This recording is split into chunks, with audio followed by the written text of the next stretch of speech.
की क्वेश्चन कराऊंगा इस टाइप के मेरे दोस्तों। जितने भी सवाल चल रहे हैं अभी रेट निकालने वाले, एक रेट निकालने वाले सवाल एक टाइप का एक ही क्वेश्चन करवाऊंगा। बोला एक समय में एक राशि साधारण ब्याज पर 6% की दर से 5 गुना हो जाती है। एक धनराशि 6% ब्याज की दर से 5 गुना हो जाती है।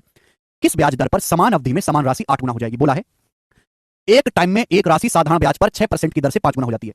कोई धनराशि 6% प्रतिवर्ष की दर से 5 गुना हो जाती है। बोला है आगे जो क्वेश्चन पूछा है कि किस ब्याज की दर से समान अवधि में उसी टाइम में समान राशि वही राशि 8 गुना हो जाएगी।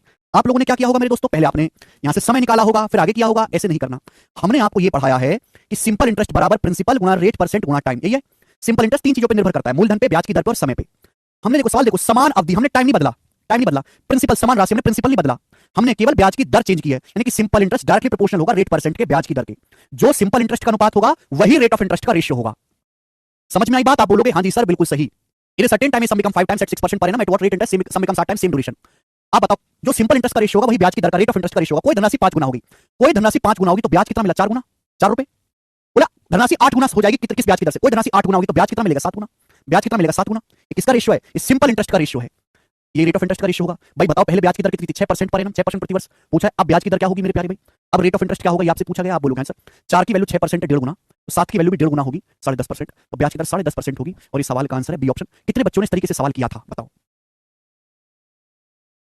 कितने बच्चों ने सवाल किया था? एमटीएस का सवाल है लेकिन गजब ही सवाल बनाया है बनाने वालों ने। आगे चलेंगे स्टूडेंट। सवाल नंबर है आपके सामने 62। ठीक है ना, ये सारे वैरायटी के क्वेश्चन है। एक ही टाइप का मैं एक सवाल करवाऊंगा, 4 सवाल और करवाने हैं। बताइए टाइप सेम ही चल रहा, ब्याज रेट ऑफ इंटरेस्ट निकालने वाले सवाल। लेकिन रेट ऑफ इंटरेस्ट निकालने वाले सवाल भी कितनी तरीके से बन सकते हैं सीखो आप। कोई धनराशि 8% ब्याज की दर से 35 सालों में खुद का 79/16 गुना हो जाती है। कोई धनराशि 8% सिंपल इंटरेस्ट पे 35 साल में खुद का 79/16 गुना हो जाती है। आर का मान क्या है? रेट ऑफ इंटरेस्ट क्या है? कोई धनराशि 79/16 गुना होगी। इसका मतलब क्या है कि अगर आपने 16 रुपए इन्वेस्ट किए, कोई धनराशि 79/16 गुना होगी, यानी कि अगर आपने 16 रुपए इन्वेस्ट किए, 16 रुपए प्रिंसिपल है तो धनराशि 79 होगी। तो आपको ब्याज कितना मिला मेरे दोस्तों? 63 रुपए। 79 में से 16 घटाओ, आपको ब्याज कितना मिला? 63। कोई धनराशि खुद का 79/16 गुना होगी, 16 रुपए इन्वेस्ट किए थे 79 बन गए, ब्याज कितना मिला? 79 में से 16 घटाएंगे, अमाउंट माइनस प्रिंसिपल, ब्याज 63 रुपए आपको ब्याज मिला। 63 रुपए ब्याज कितने साल में मिला? 35 साल में। 35 साल में 63 रुपए ब्याज मिला 35 साल में, तो एक साल में कितना ब्याज मिला? एक साल में 35 से भाग दे देंगे। 7 नाम 63, 7 पंजे 35, 9/5, 9/5 हो जाएगा 1.8। तो एक साल में 1.8 रुपए आपको ब्याज मिला एक साल में। पूछा ब्याज की दर क्या है? बच्चों प्रिंसिपल कितना है? बच्चों प्रिंसिपल कितना है मेरे दोस्तों? 16 रुपए। 16 रुपए के प्रिंसिपल पर एक साल में कितना ब्याज मिला? 1.8। 16 रुपए के प्रिंसिपल पर एक साल में कितना ब्याज मिला? 1.8।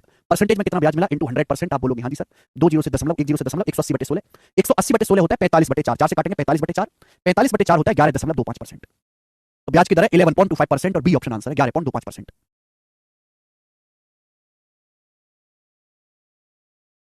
क्या नहीं समझा मर्जीत? मुझे बताओ कि सर ये बात नहीं समझे।